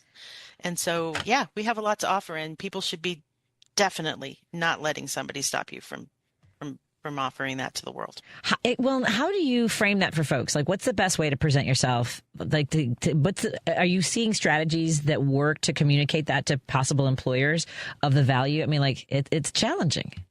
It is challenging. So you have to acknowledge what they're saying. I think it's important to acknowledge that when someone says to you, well, you might not be a culture fit. Well, I think it's immediate. The response back is, when you say culture fit, are you talking about, specifically, are you talking about age? And make them talk about it, because the conversation about age and age discrimination, it is the hardest of the protected classes to prove. And I think that if you turn the conversation around, if you can get them to say something about age, or even if they don't, the conversation is, look, I am looking for a position. So you might want to redirect them, I guess is what I'm saying. I am looking for a position that takes all of my expertise and my value and is willing to work with me in a situation knowing that I bring a lot of expertise and institutional knowledge to the table. So it's redirecting their bias. Right. So the advocacy you do is both guiding people who are in a situation that's, quite miserable, finding the best ways to protect themselves, and then finding that path forward. It's got to be very fulfilling for you, I hope. It is very fulfilling. Yes, I can honestly say that this second act of mine is the most rewarding and also most challenging career of my life. It wasn't what I selected, but I love it. That's wild. We talked a little bit before we went on the air. You're in South Carolina. I have a soft spot in my heart for South Carolina. Well, first of all, what are the temps like this week for you? 98, okay. I think, all week. We are past heat advisory. We are on heat warning today. Oh, man. Well, I'm so grateful for the work that you do, and pleasure, and just so delighted to meet you. It's weird. I'm in this space now. I think do people recognize you from your videos ever, like when you're out in the world? They are starting to. Yes. That is. Yeah, that is also weird. Something you got to get used to, but that's okay. It comes with the job, right? It's good. It's all good. It's a whole new world of celebrity, but in a way that is so people feel so connected because it's intimate. Whether it's a minute video. I mean, you were so vulnerable, and so I want to thank you for taking that. Whatever inspired you to grab your phone and go, I'm not going to take this sitting down, and you didn't do it in a I'm gonna not in a get at them way, but I mean, wild success is its own kind of revenge, isn't it? It is. It absolutely is. It's awesome. It's awesome. That's outstanding. Remind folks how they can follow you on all the social media platforms and how they can contact you to help them advocate their way through their position they're in now or in the future. Okay, so we are on all the social media platforms, really, at the Unobsolete. So it's at the Unobsolete on TikTok, Facebook, all of them, Instagram, and then we have a website. It is www.theunobsolete.com, and you can find us there.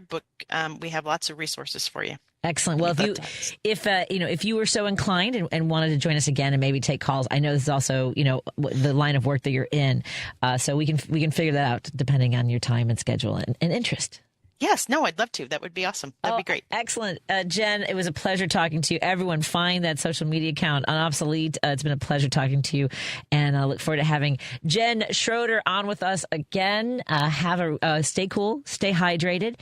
And thank you for all you're doing to advocate for people who are not obsolete. They are unobsolete. Thank you so much. You're welcome. Thank you for having me. Of course. More after this on WCPT 820 Heartland Signal, KKNW 1150 and KTNF AM 950. And thank you to everybody tuning in digitally. We'll be right back. You're listening to WCPT 820. Here's the latest Chicago weather update. I'm meteorologist Ray Miller from the Weatherology Weather Center. Cloudy skies tonight, a low temperature of 68 degrees and northeast winds at 10 to 20. Saturday, lots of sunshine and a high temperature of 79 degrees. On Sunday, we'll see plenty of sunshine with a high temperature of 81. Monday, sunshine and a high temperature of 86. Tuesday, lots of sun, 92 for the high temperature. And for Wednesday, plenty of sun with high temperatures again in the low 90s. That's the latest Chicago weather update. Right now, it's 78. This is Chicago's Progressive Talk, 820 AM, WCPT Willow Springs, and online at WCPT820.com, where facts matter. In the military, the mission was clear. You knew what to do. Now, the mission has changed. Stepping into civilian life isn't about finding a job. It's finding your purpose. I wanted a career that would leverage the skills and discipline I gained in the military. IT just felt right. My Computer Career offers class schedules that fit into your life and skills in high demand. Put your VA benefits to work. Visit mycomputercareer.edu/CWP to jumpstart your IT career today. An Elite CompTIA certification partner. Financial aid is available to those who qualify, including VA benefits. You're listening to WCPT 820, because facts matter. You're listening to Driving It Home with Patti Vasquez. Thank you so much for joining us and to continue our drive home here on WCPT 820 Heartland Signal, KKNW 1150 in Seattle, and KTNF AM 950 Minneapolis, St. Paul, and of course all of our friends tuning in digitally on Facebook or YouTube, and now Minocqua Brewing Company Substack. So thank you so much. If you are on any of those platforms, please make sure you subscribe and share with your friends so they can join the community as well. And if you are tuning in at some other time, you can on our podcast. We love that you are our future listeners, and you can catch all of our podcasts at heartlandsignal.com. And I'm excited, and yet I think the audience really needs to hear this conversation, because it can't happen here is the bedtime story every free country tells itself. And it's no different for Ireland. In 1940, Ireland declared neutrality and called the entire war the emergency, like it was a storm system that would pass. What almost nobody over here learned in school, I never heard this at all, never knew this. Hitler had a real plan on paper to invade Ireland. It just gives me goosebumps even saying that. They called it Operation Green. It never launched, but it was written. And our next guest built a whole novel in that gap, the space between what happened and what almost did. Martha Conway is an award-winning novelist, and she teaches writing at Stanford. Her new book, We Meet Apart, drops two American sisters in 1940 Ireland in two different realities, one where Ireland stays neutral and one where the Germans came. If you ever felt like your own country is living in two realities at once, I think you're going to enjoy this conversation. Martha, welcome to Driving It Home. Are you staying hydrated during these times? Thank you. Yes, I know. Well, I'm in San Francisco, so it's foggy and cold. Oh, we're living in very strange times, but that is wild. Yes, talk about two different worlds. Exactly. We're heading into 90, probably mid 90s to high 90s again this week, as we did last week. And oh my gosh! Challenging.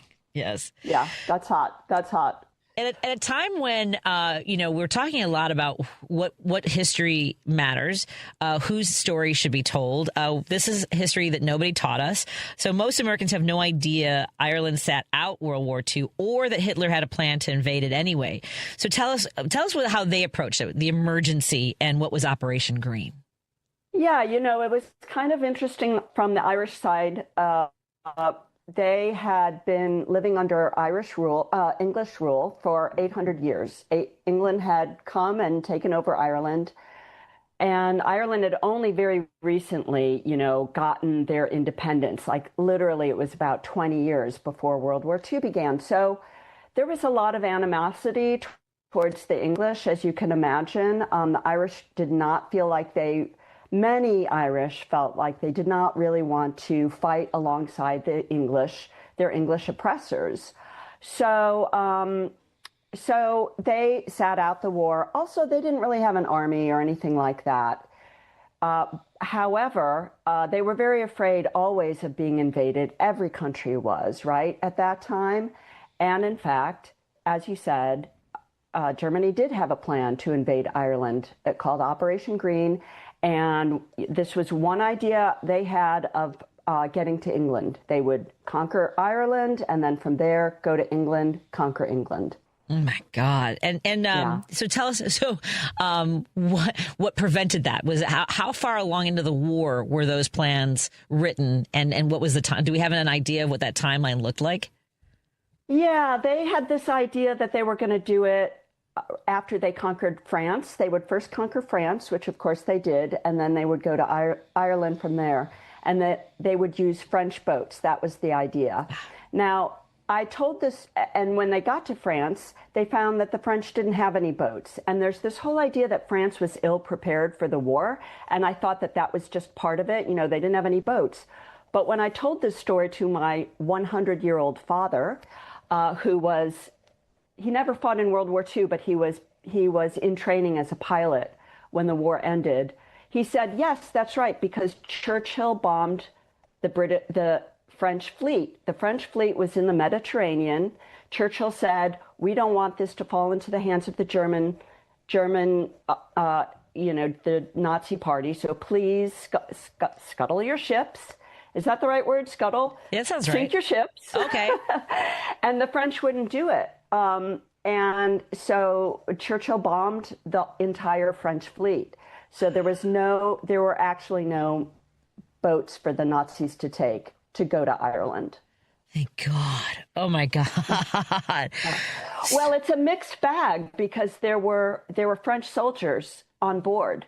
There were French, French men who were killed in that bombing. So war, of course, is terrible. Terrible things happen all around.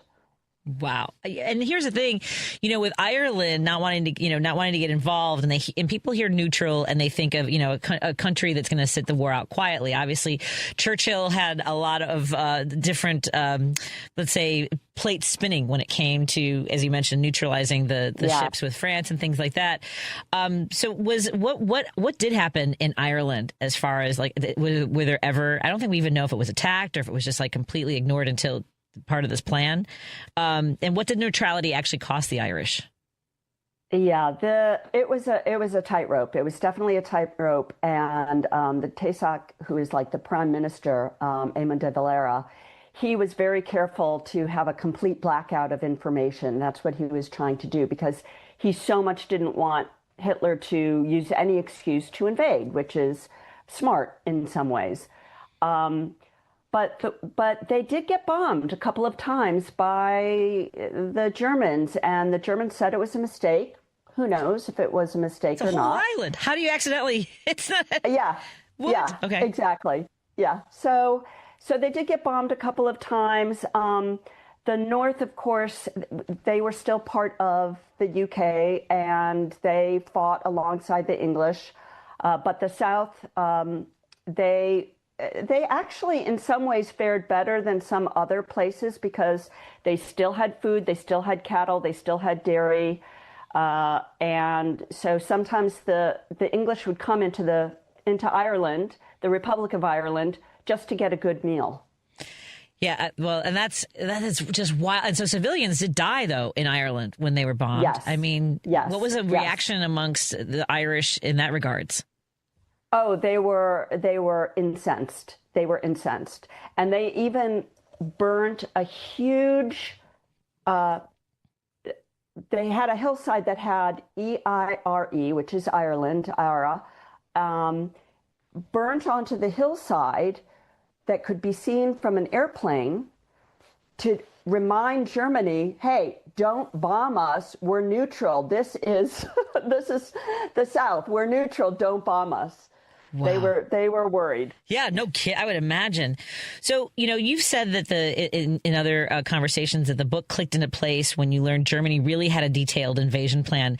Most historical novelists write what happened, and you've written the shadow version, the one where it did. Why chase this, this sort of vision of what might have happened? Yeah, it was sort of a strange evolution. Originally, it was just one story. It was Gabby's story, this American young woman who thought she had lost everything. Her parents and her only sister had died. She thought her only sister had died.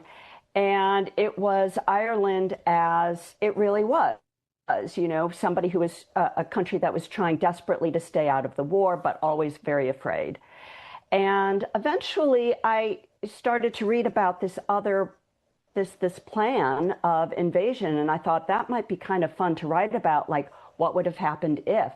So I wove into Gabby's story a second story, the story of her sister Sabine, who in this novel, she is not dead, but she is living in another world. She's living in a version of Ireland in 1940 in which the Germans have invaded, and as an American, she has to survive on the run. She's an enemy alien, and I got to explore that whole part of what if. Wow. What a brilliant idea. I really do. And so it's at the heart of it, as you mentioned, is the two sisters who can only reach each other. So tell us about the way that you've created for them to connect in these two different realities. Yeah, well, I have to tell you, in the beginning, I was just writing by the seat of my pants. I was thinking, I don't know what this is. I don't know why this is happening. I'm going to keep writing it and figure it out. And I'm going to keep doing research. And I was very lucky in that I did find the 16th century pamphlet that was talking about ghosts and pookies and fairies. And in this pamphlet, it said, they come out, the other world, where all of these creatures exist, can only be seen for an hour at dusk. That's when the veil between the two worlds is thin. And I thought, okay, great. You might be able to see this other world at dusk. That's when I'm going to do it. So for 1 hour, an evening at dusk, these two worlds overlap and these two sisters can meet. What that is, I got the chills again. What a brilliant idea and absolutely lovely and a beautiful tribute to, the stories that a lot of us grew up with. My father was second generation Irish. I mean, I'm second generation. No, my great grandmother, Maggie O'Doyle, was from County Cork. So I love. Oh, that's just where our people are from too. Oh, interesting. We'll have to talk. County Cork. Yeah. Yes. My mother's people. Yeah, my dad's people, my mom's from Mexico, hence the combination. And I go by my mother's name, but the Irish side legally. It's a whole we're all complicated. It's always complicated. It really is. Yeah. We're gonna take a break here. We're talking to award-winning novelist Martha Conway. Her new book, We Meet Again, absolutely dazzled by where two sisters are dropped into 1940 Ireland. They're American sisters in two different realities. Where Ireland stays neutral during World War II, and the one where the Germans came. And wow, I want to learn more. So let's take a break here. We'll continue on WCPT 820 Heartland Signal, KKNW 1150, KTNF AM 950, and hello to all of our friends tuning in digitally or in the future. More in a moment. Alexa, play WCPT. WCPT from TuneIn. No detours, no distractions. Just bold ideas and real talk. This is Driving It Home with Patti Vasquez. Thank you so much for joining us. We continue our conversation here on WCPT 820 Heartland Signal, KKNW 1150 Seattle, KTNF AM 950 Minneapolis, St. Paul, and of course all of our digital platforms, Facebook, YouTube, and now Monaco Brewing Company's Substack. Please consider subscribing and sharing this content with your friends and family so they can join the conversation as well, because this I keep meaning to have a book club, and I know I've talked about it for the longest time. This this is going to be the one. You guys, everyone, we all should be picking up Martha Conway's We Meet Apart. I apologize in the previous segment. I misspoke and said I said something else. You don't need to know what I said. But it is available wherever you buy your books, including your local bookstore, of course, Barnes & Noble, Amazon. And I think this is the one we really should have a conversation about because you know how much I love history. This story is absolutely fascinating. Award-winning novelist Martha Conway. She also teaches writing at Stanford. This book just came out last month, and we're so thrilled to have you on the show, really. And thank you for being patient with me talking too fast sometimes. Thank you for having me. It's a lot of fun. Absolutely. I tell people that I have a lot of voices in my head, and this is the first one that gets out. So it's a lot going on. So, and I just mentioned that you teach at Stanford, and you tell your students at Stanford to look for what's possible in a story. So, you have said this book was about looking for what's impossible and making the case for it. So tell us a bit about that, like walking your students and yourself through this process. Yeah, sure. Well, especially when you're writing historical fiction, you want to write something that is true, but not necessarily the norm. In fact, you don't really want to write about the norm. You want to write about something that is a little bit more interesting than the norm. So usually when I'm writing historical fiction or talking about historical fiction, I say you want something that is possible, but not, it just has to be possible, right? But not necessarily the norm. However, in this case, as you mentioned, I looked for the impossible. It was the pandemic when I was writing. We were all trapped in our little caves. I was in my little office cave. And so the idea of two sisters being trapped somewhere, in this case, Ireland, really resonated with me. I'm sure it will resonate with everyone, and trying to get out. So from there, going to these two different worlds and trying to make the case for the impossible, it was just a way of letting my imagination just go hog wild. I took off the leash. I just let myself think of anything that I possibly could want to write about, and I wrote about that. And then, of course, you have to convince the readers that, hey, this is a good story, and maybe it's possible, maybe it's not, but we all talk about ghosts. We all talk about, fairies and other otherworld creatures. Here's a way of thinking about it that maybe hasn't been thought about before. Oh, I as a kid who was oddly given a Ouija board when they were 7 years old. I loved those. I loved them too. My mother is from Mexico, and she said that when I was about 6 or 7, I was very afraid of death, and so I got you a Ouija board to normalize it. Which wasn't a thing in the 70s. Interesting. Yeah. My joke is that I figured you'd have someone to talk to about it. Very. Yeah, and the funny thing about Ouija boards and ghosts in general is that they're both fun and scary, and that's like a very powerful combination. Yes, especially there's like the board game folks made the Ouija boards. I can't remember if it was Milton or Parker Brothers or Really? Wow. It was in the same aisle. I remember it was at Toys R Us. Wow. Isn't that I'm fascinated that is by wild. That. So for anybody, I have a lot of folks. I'm sure you have, people as a teacher, obviously if students are interested. I maybe have a son who just graduated from college with a degree in creative writing. Congratulations. And history, actually. I just realized that. Wow. This is all fascinating. So for people who do want to write, and I'm not asking about him because I think there are folks who feel like they've got a story in them. I know you get this question a lot about if they have a novel sitting in them. Don't you get? Everyone should put it down someplace, even if you dictate it to an app, right?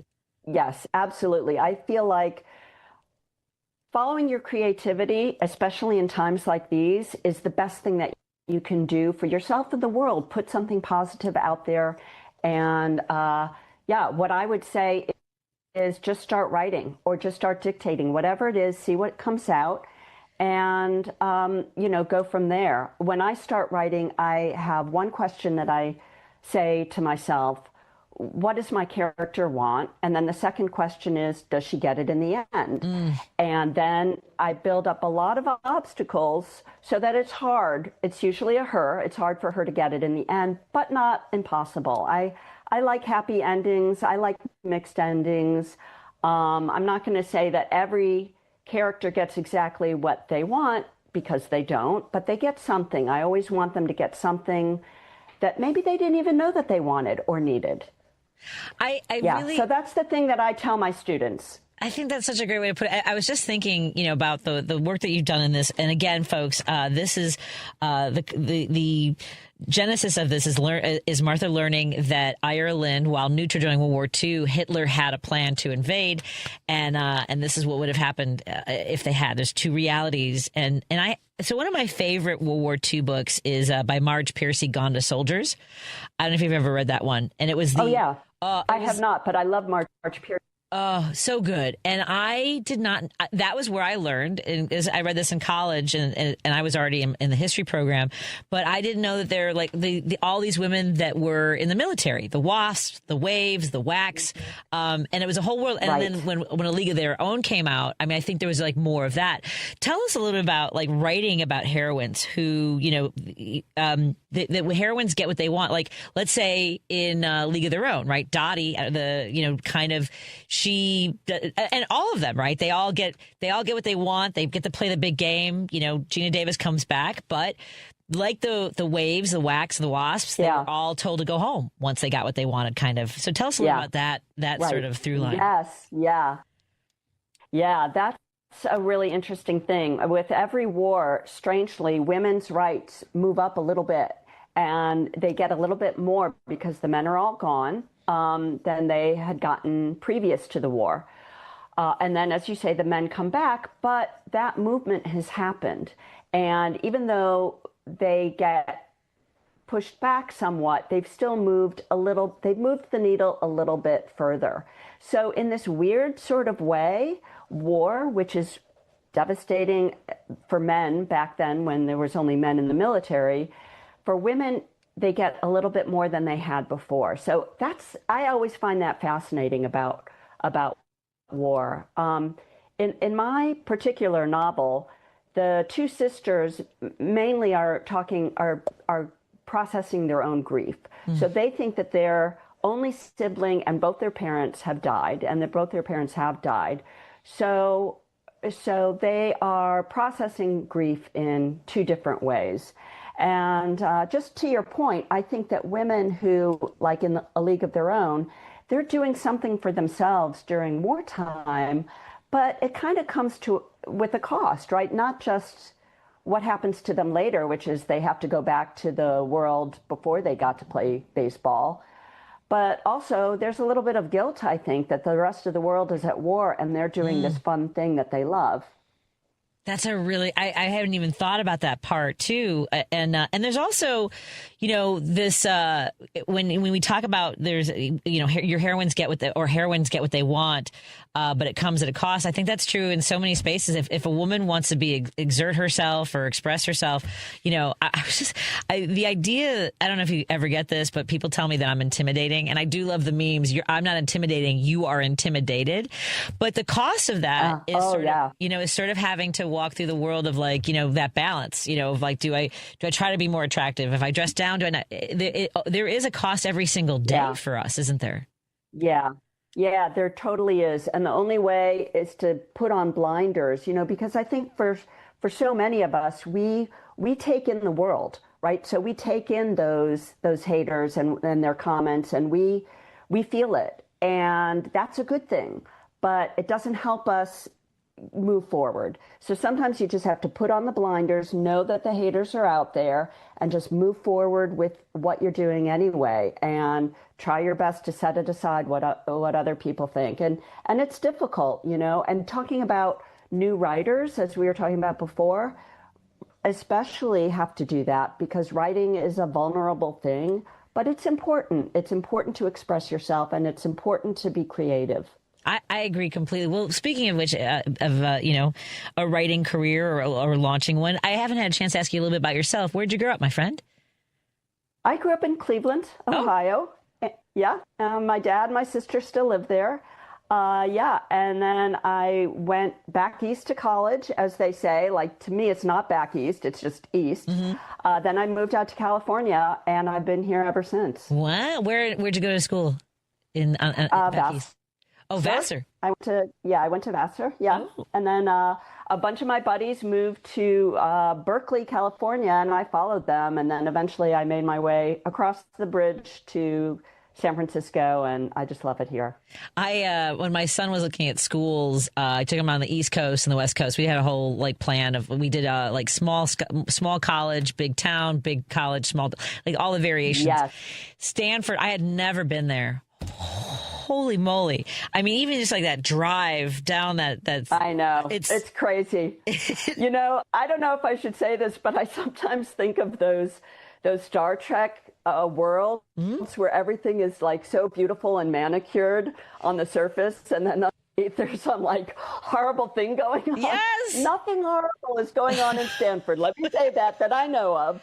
But it does have this beautiful, almost otherworldly look to it. Yes, I agree. I mean, the whole area. When I was at the airport when we got there, the guy asked if I was okay with driving a Dodge Charger, and I don't know why my brain was like, "Oh my God, no! It's San Francisco." My mouth went, "Sure," and so stopping on an incline, and I'm like, "It's too heavy of a car." But I'll never forget driving the Golden Gate Bridge at night in the fog, and just hoping I stayed in a straight line. That's yeah. Oh yeah. I still have a little bit of a about that. Yeah. I have to imagine that environment, how wonderful to have, I would imagine it helps you creatively to sort of have that energy, whether it's the ocean.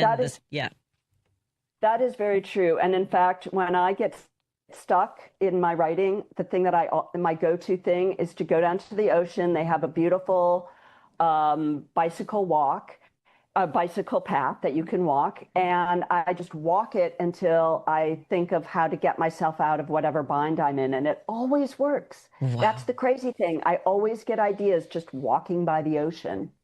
Well, find your path to walk, folks, to be inspired, to find a way through, to solve a problem. I love that idea. It has really been a pleasure talking to award-winning author Martha Conway. We meet apart, Thank you so much. Of course. It's now out, 2 sisters, 2 Irelands, and a question that is a little too close to home for a lot of us. If you lost the people you love in one reality, how hard would you fight to keep them in another? Find the book wherever you buy them, including Barnes & Noble, your local bookstores. Start there, of course, and Amazon, bookshop.com, which I love, bookshops.com, I believe, and they support your local bookstores. So it's a great way to go. And again, you can also find Martha at marthaconway.com. She's also on Substack along with us at Monaco Brewing Company. She's writing about the craft if you want more. So thank you. This was an absolute joy to meet you, and I look forward to talking to you again, Martha. Thank you, Patty. This has been so much fun. What a pleasure. Oh, thank you. Well, historians, the broads taking out talking about stories. Yeah. We got to stay together. Exactly. Have a great night, everybody. Love you, Lady B. This is Chicago's Progressive Talk, 820 AM, WCPT Willow Springs, and online at WCPT820.com, where facts matter. Amazon Business. Discover smart business buying, where unmatched selection meets AI-driven tools to simplify complex processes so you can focus on what matters most. Learn more at AmazonBusiness.com. AP News, I'm Haya Panjwani. AP Washington correspondent Sagar Meghani reports the U.S. is giving Iran some demands. Senior American officials say Washington wants Tehran to publicly state the Strait of Hormuz is open and ships crossing it will not be attacked. But shortly before they spoke, responsibility for maritime navigation through the Strait of Hormuz, including its reopening and all necessary demining operations, rests exclusively with Iran. Tehran's UN diplomat said Iran is willing to uphold its obligations under a tentative ceasefire deal if the U.S. does. The senior U.S. officials say Iran's internal power struggles have caused issues, accusing a rogue faction of trying to sabotage the deal. President Trump says he views the ceasefire as over, but the U.S. will keep talking with Iran in hopes of permanently ending the war. Sagar Meghani at the White House. A major rupture has emerged between 2 tech heavyweights. Apple has filed a lawsuit against OpenAI. It's accusing the ChatGPT maker of stealing trade secrets. Apple's seeking to build its own hardware for ChatGPT.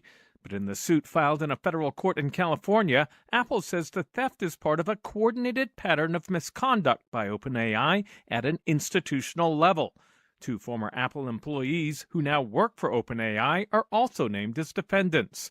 OpenAI did not immediately respond to requests for comment. I'm Ben Thomas. At a news conference, attorney Hugo Balderas Ibarra says his clients, 3 detained witnesses, have been emotionally scarred by the fatal shooting of Lorenzo Salgado Araujo. He had no criminal record. He had been in here in the United States for over 35 years, a business owner. He had U.S. citizen children.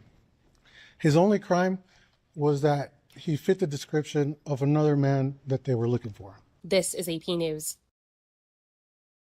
AP correspondent Ed Donahue reports on a royal reunion. King Charles hosted his son, Prince Harry, and met with his family for the first time in years. There has been a royal rift since the king's youngest son and wife, Meghan, quit royal life and moved to California 6 years ago.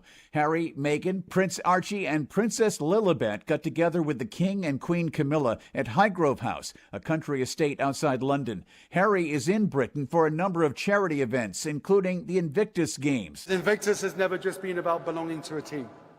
It's about belonging to each other. We are a family. One that I am so proud and so honored to be a part of. Royal officials first invited Harry to stay at Buckingham Palace, then rescinded the offer after the prince didn't accept it in a timely manner. I'm Ed Donahue. Graham Plattner has submitted his paperwork to formally withdraw from Maine's U.S. Senate race. I'm Haya Pinjwani, AP News. Progressive provides protection for your boat and other outdoor vehicles so you can explore new things. Oh, I can finally try pesto. We meant like water skiing. I've just never had pesto. Or maybe take the boat somewhere new. I mean, is pesto spicy or sweet? Oh, guess we'll find out, right? Right. Bundle home or auto insurance with your boat, RV, or motorcycle and stay protected with Progressive while you explore. I don't know. Maybe I'm not ready for pesto. Progressive Casualty Insurance Company and Affiliates. Not available in all states or situations. Chicago's Progressive Talk, WCPT 820, where facts matter.